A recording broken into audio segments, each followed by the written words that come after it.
ఇక కేబినెట్ భేటీ తర్వాత మంత్రులతో సీఎం చంద్రబాబు సమావేశమయ్యారు. అసెంబ్లీలో కొందరు ఎమ్మెల్యేలు ఇష్టారీతిని మాట్లాడారని, 7 ఎమ్మెల్యేలను నియంత్రించే బాధ్యత ఇన్ఛార్జ్ మంత్రులదేనని తెలిపారు.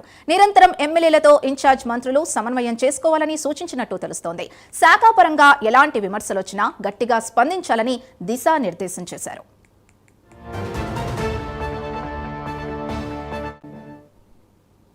ఇక ఇదే విషయానికి సంబంధించి పూర్తి డీటెయిల్స్ మా కరెస్పాండెంట్ రాజ్ కుమార్ అందిస్తారు. Raj Kumar, over to you.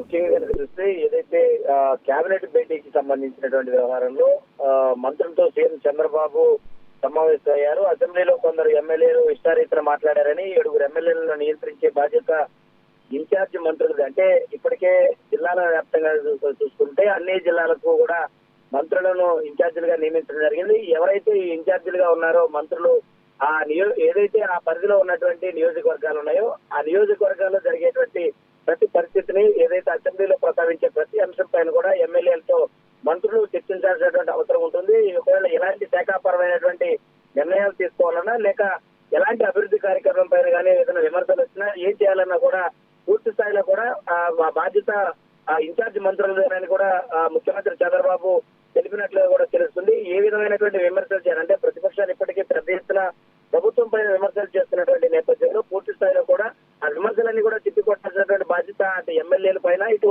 ఉన్నటువంటి ఇన్ఛార్జ్ మంత్రుల పైన ఉంటుంది. కాబట్టి ఆ ఇన్ఛార్జ్ మంత్రులందరూ కూడా తగినటువంటి రీతిన వారందరికీ కూడా తెలియజేయాలి. ఒకటి చేస్తున్నటువంటి కార్యక్రమాల పైన కావచ్చు, చిన్న చిన్న ఉన్నటువంటి సమస్యల పైన సదురుకుపోవాల్సినటువంటి అంశం ఉంటుంది. కాబట్టి వీటిపైన ఎలాంటి పరిస్థితులు ఉన్నా కూడా ఉపేక్షించవద్దని కూడా మంత్రులకు కొంత గట్టిగానే సీఎం చెప్పినట్లు కూడా తెలుస్తుంది. ఈ నేపథ్యంలో మరి ఎలాంటి నిర్ణయాలు ఉండబోతున్నాయి ఇక్కడి నుంచి? ఎందుకంటే ఇప్పటికే రాష్ట్రంలో కొంత కీలకమైనటువంటి నిర్ణయాలకు కేబినెట్ కొద్దిసేపు కింద ఆమోదం తెలిపింది. మరొక వైపు కూటమిని కూడా అదే విధంగా ముందుకు తీసుకెళ్లాల్సినటువంటి బాధ్యత 3 పార్టీల పైన ఉంటుంది. కాబట్టి ఆ బాధ్యతని అందరూ ఎమ్మెల్యేలు కూడా పాటించాల్సినటువంటి అవసరం ఉంటుంది. అదేవిధంగా వాటిని ఎప్పటికప్పుడు కూడా మానిటర్ చేస్తూ ఉన్నటువంటి సమస్యలను పరిష్కరిస్తూ కూడా సాల్వ్ చేయాల్సినటువంటి బాధ్యత ఇన్ఛార్జ్ మంత్రులకు ఉంటుంది. కాబట్టి ఏ జిల్లాలో ఉన్నటువంటి నియోజకవర్గాల్లో ఎవరు ఎమ్మెల్యే అదుపుతప్పి మాట్లాడినా కూడా ఇన్ఛార్జ్ మంత్రులతో బాధ్యత వహించాల్సినటువంటి అవసరం ఉంటుందన్నట్టు కూడా ముఖ్యమంత్రి తెలిపిన నేపథ్యంలో మరి చూడాలి.